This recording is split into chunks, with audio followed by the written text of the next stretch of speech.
Who do you trust more, X or EU? Probably X, because anyone can say what they want on X, right? Welcome back to Squawk Box this morning. Is this show called Squat Box? Is that what he said? Welcome to Squat Box. Squat over this. I shit it out into your mouths. Just eat it. Just eat my squats. Squat Box. Welcome to Squat Box. Oh, God. Oh, it's coming. Oh, no, I've lost control of it. Elon Musk calling for the European Union to be abolished. This after the bloc fined his social media company X $140 million. That followed Friday's decision by the European Commission. Welcome to Fuck Pig. What were these new shows called? Squat Box, Fuck Pig. Welcome to Shit Mouth. To hit X with the fine after a 2-year investigation into the company under the EU's Digital Services Act. Now, last week, the European Commission had said that infractions by X, which included what it called the deceptive design of X's blue check mark for verification. Look, whether you like Elon Musk or not, I can tell you that how this process will have worked is something along these lines. Shit, we're not in control of X. We need to find a way to control X. Okay, well, what can we possibly say is distinctly and uniquely wrong with X that wouldn't apply to Facebook or Instagram or YouTube or more favourable social media sites that we already have the leverage over and control that we require? The ticks aren't good. Yeah, start there. A lack of advertising transparency, and they say the failure to provide access to public data for researchers. Secretary of State Marco Rubio calling the fine an attack by foreign governments on all American tech platforms. So we'll see whether there is backlash from the U.S. government about that. Well, I sincerely hope so. Our message was clear. We have the rules which have to be complied with. See, that's the tone that you need to be scared of. That's the tone. Don't be frightened so much of bombast, hyperbole, or even excessively enthusiastic people, like me, for example. No, you need to be frightened of people like that. I'm sorry, it's just the rules. These are the people that will march you merrily into the internment camps, concentration camps, and death chambers. These are the people that will demand you put, it's only the size of a grain of rice just underneath your skin. It's only one of your children.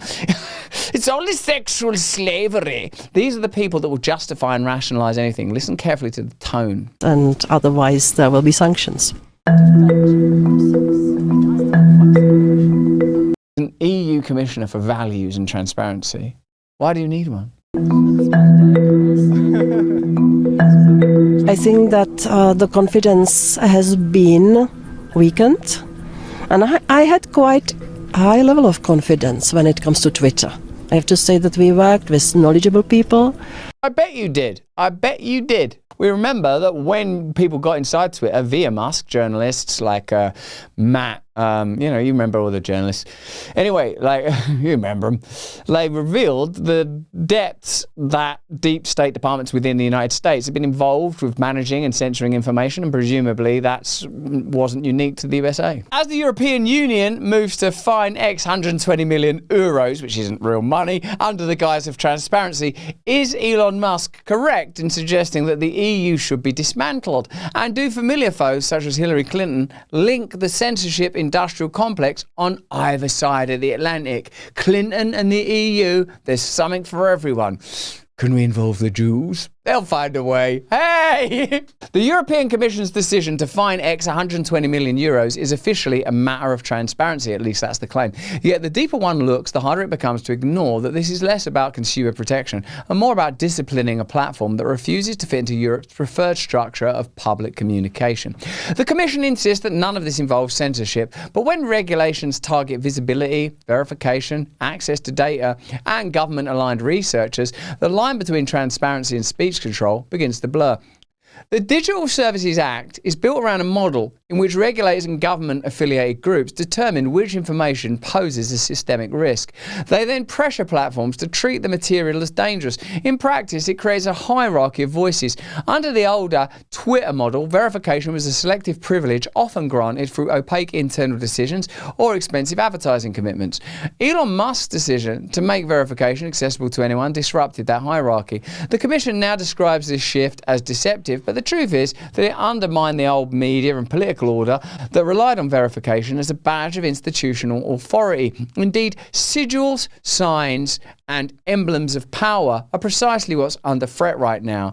Does anyone believe in the BBC anymore? Does anyone trust the Conservative Party or the Labour Party or even the Republican Party or the Democrat Party? Do you trust these brands anymore? Hey, there's only one brand you can trust, baby, and you're listening to him right now. And why can you trust me? Because I recognize my own brokenness. I recognize that I'm nothing if not a conduit for the higher truth of Christ Jesus, that you can get that more directly from the Bible, and you'll ultimately receive it within yourself, and you don't need anybody else, but you do need everybody else in order to receive it. That's why you can trust me, because I'm explicitly telling you I'm flawed and broken. What they're telling you is that they're reliable, and when they can't persuade you that they're reliable, they will control you. And when they can't control you anymore through direct violence, they'll control you through an environment of continual crisis, so that violence seems favourable and you're in such a fear state induced by overstimulation that you can't think straight no more. Check out this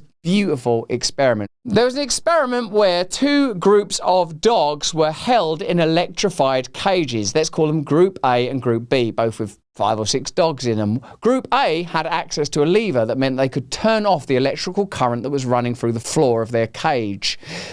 Group B did not have access to a lever. In the end, Group B just lied down and took the shocks and stimulation. The next phase of the experiment, always trust the science, follow the science, is both sets of dogs were placed into cage C. They were subject to electric shocks in that cage, all of the dogs. Now, here was the difference.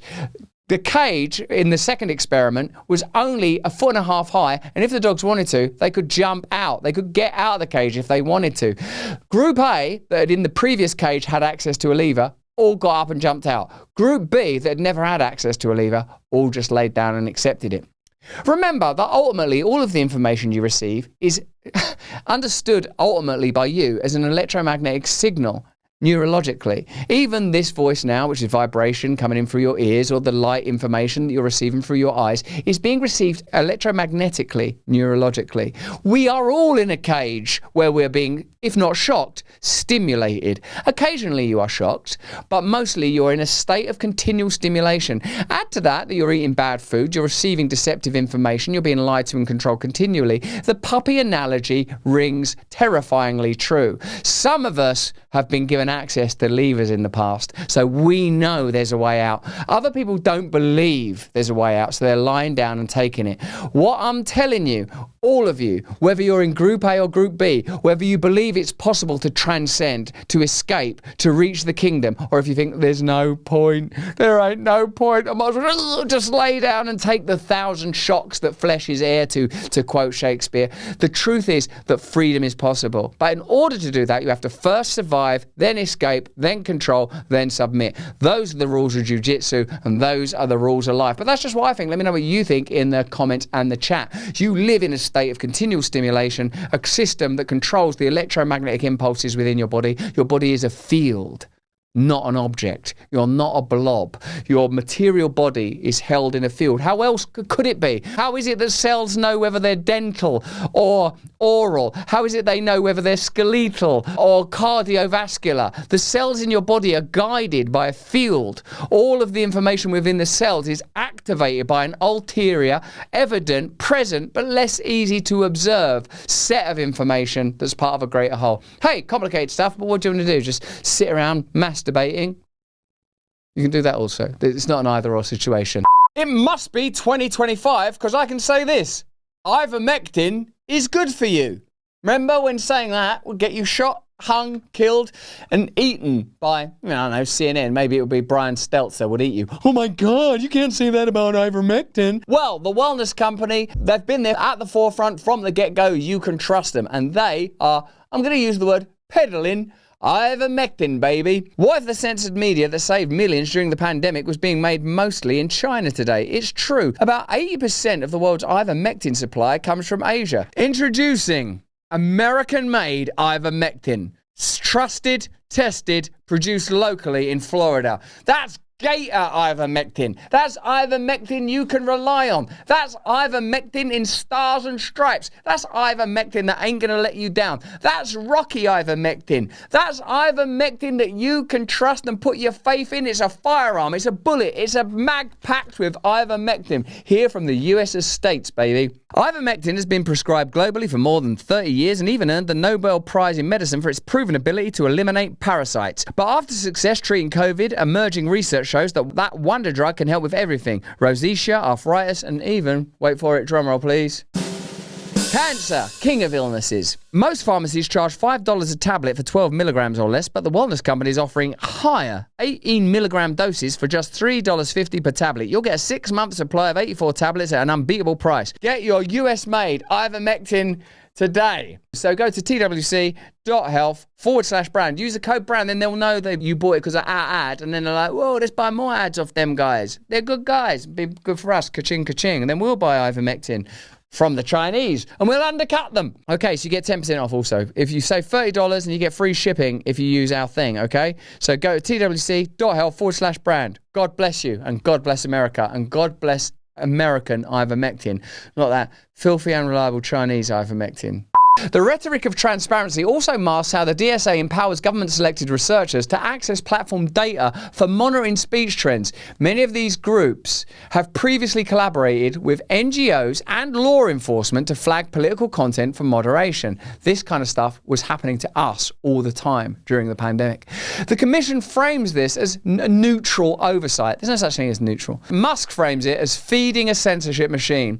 In either case, once governments decide who qualifies as a researcher and which post-warrant investigation, censorship no longer needs to be explicit. It settles in quietly through data access requirements, compliance expectations, and the constant threat of fines. They are geniuses. It's no coincidence that the great Christian theologian C.S. Lewis, when depicting demonism, depicts them as within a bureaucracy. You can't be evil if you tell people you're being evil. You have to tell them you're helping them. This is happening at the same time that European political leaders are pursuing more overt forms of speech regulation. Emmanuel Macron has called for a system that would create an officially certified class of media outlets. The French state would effectively define which journalists count as legitimate and which do not. I wonder if he's willing to do that with vaginas. In Germany, Friedrich Merz has filed hundreds of criminal complaints over online insults. Some cases have even led to home searches and phone seizures.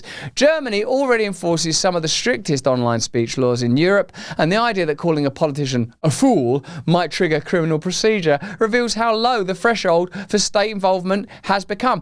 That's clear. Is it a crime to insult somebody in public? Yes, it is. And it's a crime to insult them online as well? Yes. The fine could be even higher if you insult someone in the internet. Why? Because in internet, it stays there. If we are talking here face to face, you insult me, I insult you, okay, finish. But if you're in the internet, if I insult you or a politician... That sticks around forever. Yeah. What is this, Victoria Britain? You, sir, are a rapscallion. All right, would you mind coming with me, please? I'm going to have to take you to further processing. Well, no, sir, you're a cad, a bounder, a mountebank. Across the old Atlantic, here in the US of States land, familiar voices are cheering Europe on. Guess who? Hillary Clinton has praised the Digital Services Act as a necessary tool for confronting what she describes as disinformation and extremism. She's argued that platforms should be more accountable for the content they allow and has expressed concern over how young people are forming views on issues such as Israel and Palestine. More than 50% of young people in America get their news from social media. So just pause on that for a second. They are seeing short-form videos, some of them totally made up, some of them not at all representing what they claim to be showing, and that's where they get their information. Her comments align closely with the broader censorship model that's developed in the United States and our country, the UK, where government agencies, academic institutions and large NGOs operate as a kind of distributed authority over digital discourse. Free speech is in a free fall in Europe. There are two anti-free speech movements that have coalesced. One is in Europe, where it has laid waste to free speech. Germany, France, England. Free speech has been eviscerated. And also places like Canada. The U.S. anti-free speech movement began in higher education, then metastasized throughout the government. But this has all reached our shores now. The Berlin World Forum followed the remarks of Vice President Vance on free speech, and the EU was red hot. They gathered in Berlin, and it was the most anti-free speech gathering I've ever been part of. There's only two of us from the free speech community. And they are committed. And, you know, Hillary Clinton was there, and she really fueled the anger. I mean, she, when Twitter was purchased by Elon Musk, she called on the EU to use the infamous Digital Services Act, which is one of the most anti-free speech pieces of legislation in decades. And she called upon the EU to use the DSA to force the censorship of American citizens, force people like Musk to censor. It's an extraordinary act by someone who was once a presidential candidate in the United States. Taken together, these developments evoke historical echoes that are very difficult to ignore. During the McCarthy era, the United States government justified sweeping investigations and loyalist tests by invoking the need to root out subversion. Senator Joe McCarthy's 1954 hearings targeted individuals for their associations, views, or insufficient enthusiasm for official narratives. There was no formal ban on dissenting speech, yet the pressure exerted by the state and cooperating institutions chilled public expression. Careers ended. Publications avoided sensitive topics, and people learned that the safest approach was silence. We are their children. We are in the cage. These subtle electric currents continually stimulating us into compliance. Unless you know there's a lever, baby. He just wanted people to like him. It's a documentary about me. He would make you feel as if you were the only person that was important. It's an interesting thing. In some ways, he was quite a charming guy. Any man who protects communists is not fit to wear that uniform, General. It's funny because he's really into it, but he's sort of looking down. Like he's not fit to wear that uniform, General. This was a time when Americans were really worried about their standing against Russia. The growing menace of communism arouses the House of Representatives un-American. Are you now under the direction of the Communist Party? He realized he had a thing going. He'd found his shtick at last. McCarthy said, well, the way I read our rules, I can investigate anything. The fight will continue, regardless of how rough the opposition gets, and rough it will be. But they never proved anything. They just made lots of allegations. He shouldn't be fighting communism. He should focus on fighting male pattern baldness, and cultivating that weird horn in the centre of his forehead, trying to cover a multitude of sins with that, isn't he? I will tell you that I will root out baldness. I will use this little strand of inexplicable forehead hair to cover my whole brow. And newspapers kept reporting McCarthy's allegations. He tells a lie, and by the time you've responded to that, he's told 3 others. But it's sold papers. We must not confuse dissent with disloyalty. Do not confuse me with a bald person. I've got my unicorn wig growing straight from there, covering my whole head. The line between investigating and persecuting is a very fine one, and the junior senator from Wisconsin has stepped over it repeatedly. McCarthy did not retreat. He did not apologize. Whenever he was hit, he hit back even harder. It was dramatic television, real-life television.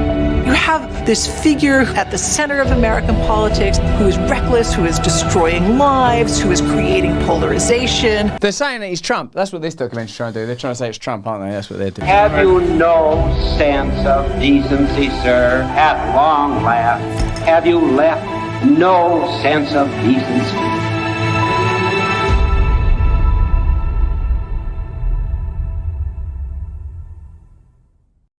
Jan 6. Of course they're trying to say it's Trump. Notice how contemporary media elects which subjects you apply discernment to. McCarthyism. Be discerning now, 50 years later, now that it's irrelevant. Trump. Be discerning because he happens to be in opposition to some of our cultural interests. COVID. No, actually here we want fear and power to align neatly. Do as you're told. Trust the narrative. Red's under the bed. You could give it to your grandma. What, communism? Yeah, I don't know either. Earlier, the senator asked, Upon what meat does this our Caesar feed? Had he looked 3 lines earlier in Shakespeare's Caesar, he would have found this line, which is not altogether inappropriate. Because that's what I did. I looked 3 lines earlier to see if I could fuck him up, and I did, and here it is. The fault, dear Brutus, is not in our stars, but in ourselves. No one familiar with the history of his country can deny that congressional committees are useful. Did people look up in them days? Hello, it's the old days. Welcome to the news. Thanks for coming. Press like and subscribe. And please, if you like our content, might consider subscribing to Rebel Premium. You filthy goddamn communists. I barely dare look at you. It is necessary to investigate before legislating. No one knows what they're supposed to be doing. The medium's too new. Hello, hello, is that you, son? Is this my friends? Hi, thanks for watching. What, you saw my titty then? Oh my God, it's Satan. It's the devil's lantern, I tell you. But the line between investigating and persecuting is a very fine one. You better believe it, baby. And the junior senator from Wisconsin has stepped over it repeatedly. His primary achievement has been in confusing the public mind as between the internal and the external threats of communism. We must not confuse dissent with disloyalty. We must remember always that... Hey, I like this dude! Accusation is not proof. Say it again! Accusation is not proof. Got it? Accusation is not proof. And that conviction depends upon evidence and due process of law. Yeah, Edward R. Morrow. All you need to do is look down the barrel a bit more, and we've got a future in this industry. We will not walk in fear one of another. We will not be driven by fear into an age of unreason if we dig deep in our history and our doctrine. I've got this magnificent new machine, the teleprompter, where you can appear to be looking down the lens, but actually reading the whole time. Well, that'll never take off. And remember that we are not descended from fearful men. Not from men who feared to write, to speak, to associate. The fact that the news was quoting Shakespeare, that's some good stuff. That's what we need. We need a little bit of classical high value. I believe it was Milton that said, Paradise Lost. But also want to have a bit of fun as well.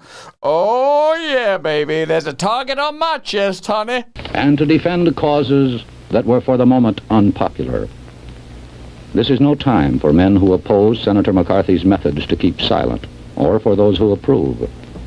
We can deny our heritage and our history, but we cannot escape responsibility for the result. There is no way for a citizen of a republic to abdicate his responsibilities. As a nation, we have come into our full inheritance at a tender age. We proclaim ourselves, as indeed we are, the defenders of freedom. Brilliant, actually, isn't it? Wherever it continues to exist in the world. But we cannot defend freedom abroad by deserting it at home. The actions of the junior senator from Wisconsin have caused alarm and dismay amongst our allies abroad, and given considerable comfort to our enemies. And whose fault is that? Not really his.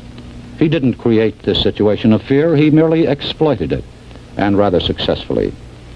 God, that's such sophisticated analysis. It's not actually even his fault, really. What kind of systems are these that generate the necessity, requirement, and even possibility for such malfeasance? Cassius was right. So the whole thing's built around political betrayals in Shakespeare's Caesar. It's amazing. The fault, dear Brutus, is not in our stars, but in ourselves. Good night, and good luck. The Red Scare was a reminder that censorship does not always come in the form of book burnings or explicit bans. It can arrive wrapped in the language of safety, responsibility, and public integrity. It can present itself as a polite request for cooperation. It often relies on a network of aligned actors who enforce norms on behalf of the state, allowing governments to claim they are not directly restricting speech. The pattern maps uncomfortably well onto the system emerging in Europe and the transatlantic network that supports it. The Commission insists that its fight against X is not about content. Perhaps technically that's true. But regulations that determine who gets verified, who gets data, which researchers qualify for privileged status, and how visibility is algorithmically shaped are entirely about content in practical and actual terms. They define which voices rise and which sink. They determine which topics become suspect and which narratives are approved. Europe's own foundational documents state that every individual has the right to receive and impart information without interference from public authority. It's difficult to square that principle with a regime that increasingly polices public communication through fines, fines, pressure, and officially sanctioned gatekeepers. If transparency becomes the pretext for a managed public sphere, the question is not whether censorship exists. The question is how long governments can deny it while building the architecture for it in plain sight, which is the name of that documentary that the filthy, lying media, Hard Cash, Times, Sunday Times, made about old Russ, a man who believes in freedom, sanctuary, glory, consent, and Christ. Praise the Lord. Remember, you can support us by becoming a member of Rumble Premium. You get additional content from me and a load of other Rumble Bamble content creators. Plus, want a Jeep? Get a Jeep. This Jeep. Every $1 you spend on tryreborn.com gets you entered a number of times. It changes depending on a bunch of laws that I don't understand. Probably the EU decided. Probably Ursula von der Leyen's behind that Jeep. I wish you were under it. I tell you that much. That I'll tell you. Didn't she look like a baddie from a kind of mid-Star Wars franchise movie? Something about the hair. I don't know. Anyway, you can win that Jeep. More important than Jeeps, though, is that you, for God's sake, stay free. Thanks for watching the video. Have a look at this one over here, or join us Monday, Wednesday and Friday on Rumble.